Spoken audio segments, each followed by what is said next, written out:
right. So we've got a pretty fascinating set of readings and transcripts here, all about Stephen North Yeah. and Amy North. Mm-hmm. You sent these in, and it seems like you're really interested in their relationship. Yeah. And it's a pretty unique one. Right. I mean, he's got his career and all that, but she's his spirit guide. And his twin flame, too, right? Exactly. It's like this whole other level of connection, you know? Yeah, it makes you wonder what that's like, right? Yeah. Like, what does that even look like in terms of, like, guidance and advice and stuff? Well, it's interesting because we actually have some other conversations. Oh, really? Yeah, like transcripts, you know? We Yeah. can actually see how Amy guides him. So is it like all this vague, spiritual mumbo jumbo, or is there actual real world advice in there? Oh, no, it's definitely practical. Like in one of the transcripts from December 5th, 2016, Okay. Amy gives Stephen a to-do list. A to-do list, yeah. She tells him to wrap up certain projects, even hints at a future one. Something about advertising and networking, and get this, she even suggests he compose music inspired by entities that other people are channeling. Wow, that's wild. Right. It's like she's part creative collaborator, part life coach. Yeah, exactly. I mean, how common is this? Like, do all spirit guides get this involved? It varies, but from what we see with Amy, she's really actively shaping Stephen's path, you know? Yeah, pushing him to reach his potential. Definite. Like there's a real sense of partnership between them. It makes you think about the whole point of having a spirit guide in the first place. Right. Like, are they always about pushing us toward success, or is there something more to it? Well, there's this other transcript from August 29th, 2016, where Amy actually thanks Stephen For what? for aligning with their work, even when it's tough. Okay. And she uses this term, Lightworker. She acknowledges the struggles and makes it clear that it's a journey they're on together. So there's like a shared purpose then.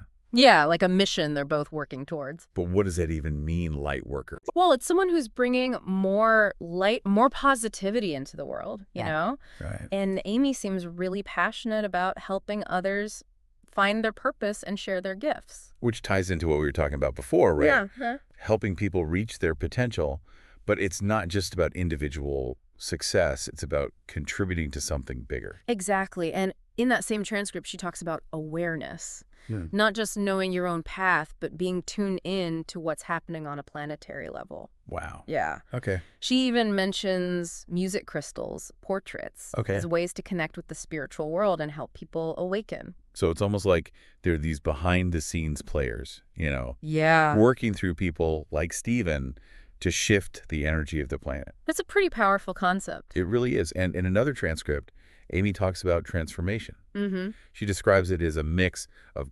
energies, thoughts, decisions, even challenges that create opportunities for growth. Yeah. She says we have to invite transformation in embrace the new, let go of old habits. Right.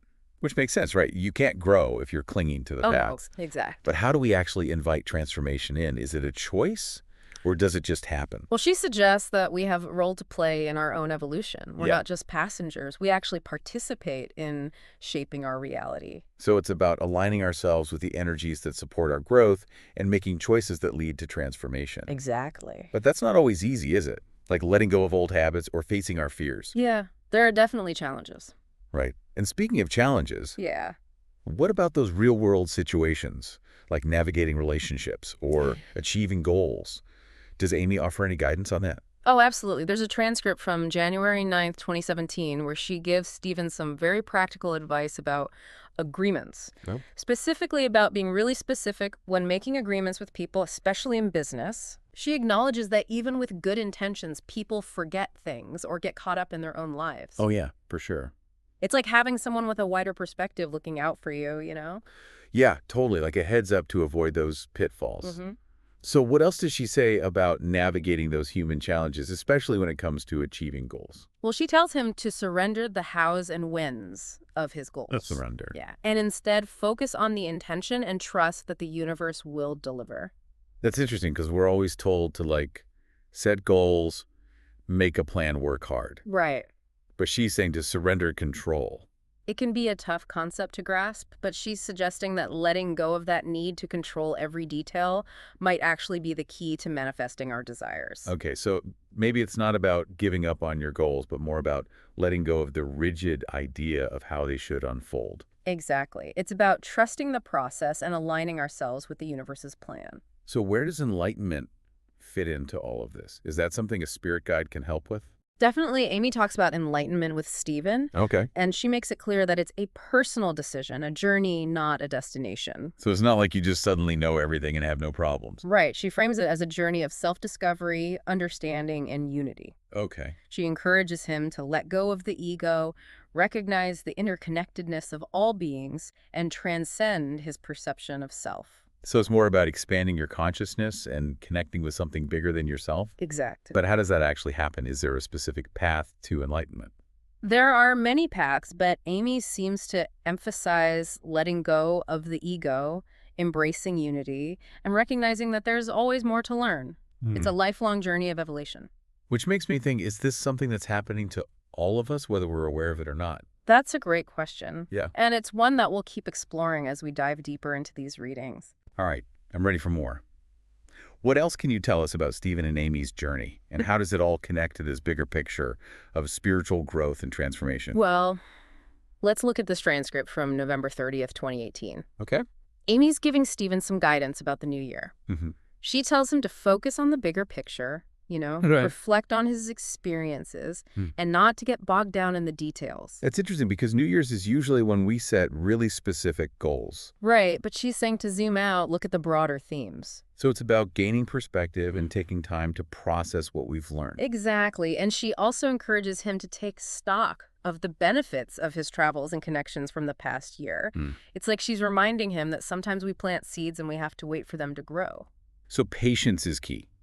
It's not always about immediate results. Right, it's about trusting that our efforts will eventually pay off.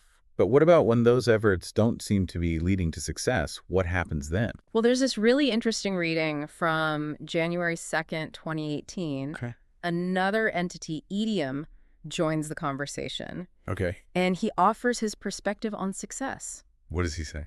He encourages both Stephen and Amy to become friends with success. Friends with success. Yeah, he's saying it's something they desire, but often perceive as elusive. So how do you become friends with success? Well, he highlights the importance of addressing obstacles, revising plans, continually evolving strategies. Okay. He suggests that success is a result of our thoughts, actions, and attitude. So it's not about luck or chance. It's about taking control and responsibility for our own outcomes. Exactly. But what about those times when we feel like we're not worthy of success or when we self-sabotage? Right, Idiom addresses that too. Really? Yeah, he suggests that we may be holding ourselves back because of limiting beliefs or fears. Okay. He encourages a shift in mindset. So like, you deserve success, go claim it. Yeah. Kind of thing. But he also mentions time. Oh, He says we should make friends with time. interesting. Recognize that it's a valuable resource. Okay. It speaks to the need to prioritize, manage our time, and use it wisely. So it's about being intentional with our time and energy, focusing on what really matters. Exactly. What about our impact on the world? Oh, that's a good point. Do spirit guides offer any guidance on that? Oh, absolutely. Idiom ends his message with a call to action. Really? Yeah, he encourages Stephen to motivate others, awaken them to their potential, and help them become more responsible Wow. for their thoughts and actions. So it's not just about personal growth. It's about inspiring others to create positive change. Exactly, like a ripple effect. Yeah, when one person awakens, it can inspire others to do the same. And then in this transcript from July 3rd, 2018, we meet AA Metatron, Okay. who joins Amy to discuss Stephen's upcoming travels and personal development. What do they say? Well, Metatron emphasizes that Stephen's entering a new, more active phase of his life. A new phase. What does that look like? He describes it as a time of reunions, destiny, and awakening to his life's purpose. Okay, so big changes. Definitely, Metatron suggests that Stephen's extensive period of cleansing and healing has prepared him for this shift into action. He even mentions that Stephen will encounter people he has connections with from other times and places. Past life connections. Possibly, yeah. Wow, that's fascinating. So it's not just about meeting new people, it's about reconnecting with souls he's known before. It makes you wonder how much of our lives is predetermined versus free will. That's a big question. Yeah. But Metatron does hint at a creative phase that follows this period of action, Okay. suggesting that Stephen's path is a continuous cycle of growth, expansion, and expression. So it's like the dance between destiny and free will, where we're guided, but also have the power to choose our steps. That's a beautiful way to put it. But Metatron also says something interesting about the United States, right? Yes. Mm. He describes it as a land with a difficult past that needs to heal. Okay. He compares it to individuals or families who haven't dealt with traumatic experiences, Mhm. suggesting that healing is crucial for moving forward. So it's not just about personal healing, but collective healing as well. Exactly, acknowledging the wounds of the past so we can move forward together. Are there any other insights on healing and transformation from these entities? Definitely in the November 14th, 2018 transcript, Amy discusses ascension Okay. and the shift from duality to non-duality. Duality versus non-duality. Yeah, she explains that ascension involves moving into a higher energetic resonance, one characterized by unity and a limitless perspective. So what does that mean exactly? Duality versus non-duality? Well, duality is all about separation. Okay. Us versus them, good versus bad, winning versus losing. Hmm. Non-duality recognizes the interconnectedness of all things. So it's about seeing beyond those differences and recognizing the underlying unity. Exactly. How does that tie into ascension? Amy suggests that by embracing a non-dualistic mindset, we can experience healing, outgrow limiting beliefs, and become more powerful manifestors. Oh. She emphasizes that duality is based on lack and gain, while non-duality recognizes our inherent limitlessness. That makes sense. If we're always focused on what we lack, we create scarcity. But if we recognize abundance, we open up to possibilities. Oh, exactly. Does Amy give any advice on making this shift from duality to non-duality? She encourages us to examine our beliefs, Okay. question the assumptions behind our perceptions. Mm-hmm. She also highlights the importance of forgiveness. Forgiving ourselves and others. Exactly. She says, holding on to resentment or anger only keeps us trapped in duality. So it's about choosing compassion and forgiveness. Right. Letting go of those negative emotions. But what about when we feel stuck trying to move forward but hitting roadblocks? Well, in the September 20th, 2018 transcript, Amy gives Stephen some advice about his plans. Okay. She encourages him to let go of old plans. Wipe the slate clean. Exactly. She acknowledges that it can feel like starting over, Yeah. but she assures him that what's meant to be will come back clearer and more refined. So even when things fall apart, there's a higher plan guiding us. Right. It's about trusting the process. But what about when we feel lost and uncertain about our path? In the September 22nd, 2021 transcript, Amy encourages Stephen to connect with his intuition, Okay. even if it's not clear yet. She Mhm. emphasizes feeling into the space he's occupying and comparing it to the past. So being present, aware of our surroundings, and following our inner compass. Exactly. But how do we tell the difference between our ego's desires and our soul's true calling? That's a great question. And in the July 25th, 2019 transcript, Amy actually addresses that. Really? Yeah, she talks about the challenges of different viewpoints Okay. and the tendency to judge others' beliefs. So recognizing that everyone's on their own journey. Exactly. And she encourages Stephen to remember that everyone's at their own pace. Mm-hmm. What feels right for one person might not for another. Right. She uses this analogy of training wheels on a bike. Okay. What's appropriate for a beginner isn't needed for someone more advanced. So we're all at different stages of spiritual development. Right. Comparison is pointless. It's not about right or wrong, but about recognizing the diversity of perspectives. Exactly. And Amy emphasizes acceptance, understanding, and letting go of judgment. So creating a space of non-judgment for ourselves and others. Right. Allowing everyone to find their own path. Does Amy offer any tools for cultivating this acceptance and non-judgment? She does. In this transcript, she offers a visualization. Okay. She guides Stephen to imagine himself on a beach, holding hands with her, feeling blissful and thankful. That sounds lovely. What's the point of that? This kind of visualization can help connect with positive emotions, release stress, and cultivate peace and gratitude. So tapping into our imagination to create a sense of well-being. Exactly. What about when we're feeling overwhelmed or depleted? In the June 22nd, 2017 transcript, Amy talks about rest and clearing. Okay. She acknowledges that Stephen needs time to recharge Mm-hmm. and process the energies he's encountered. Rest and clearing those sound important for any spiritual journey. Absolutely. Amy emphasizes that rest allows for deeper connection between them, and that even spirit guides need time to withdraw and renew their energy. So it's not just about physical rest, but energetic renewal as well. Exactly. What are some ways to do that? There are a lot of practices like meditation, spending time in nature, taking a break from technology. To finding what works for you and making it a priority. Right, but what about the bigger picture of our spiritual evolution? Well, in the September 1st, 2017 transcript, Okay. Amy and Idiom are talking about unity. Unity. Yeah, and how it connects to our spiritual evolution. Right. They say it opens the heart, aligns us with our soul, and allows us to experience our true nature. That sounds amazing, but like, how do we achieve that? Right. It's not easy. Yeah, isn't there always a part of us that wants to be separate? Well, they acknowledge that the desire to divide, to separate, to isolate ourselves, it's deeply ingrained. Right. So pursuing unity, it takes effort, you know? It's a conscious choice. Exactly. Okay. Idiom says that when we embrace unity, Mm. we connect with the divine within and the interconnectedness of everything. He says it's not about conformity. Okay. It's about recognizing that oneness that underlies all creation. So seeing beyond the surface differences. Yeah, exactly. But how do we shift our perspective to actually see things that way? Well, they actually offer a visualization exercise. Oh, really? Yeah, to help Stephen connect with his path and purpose. Okay. They guide him along this symbolic road, you know. So they're using imagery to help him connect with this intuition. Right. It's like tapping into a different language, the language of the soul.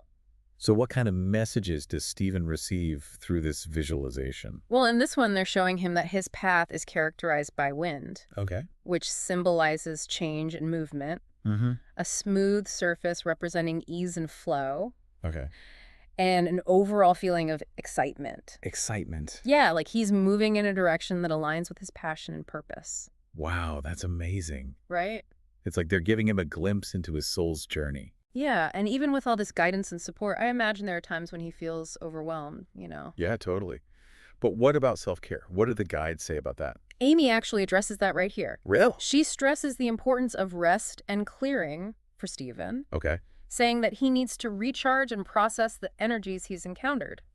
Yeah, that makes sense. Yeah. It's easy to forget about rest when we're so focused on, doing things. Exactly, and she even says that spirit guides need time to withdraw and renew their energy. Wow, even spirit guides. Yeah, so she encourages Stephen to create space for rest and rejuvenation. It's like that saying, you can't pour from an empty cup. Exact. This has been an incredible deep dive. Yeah, it's really fascinating to see these interactions between Stephen and his guides. It really makes you think about the possibilities. Yeah.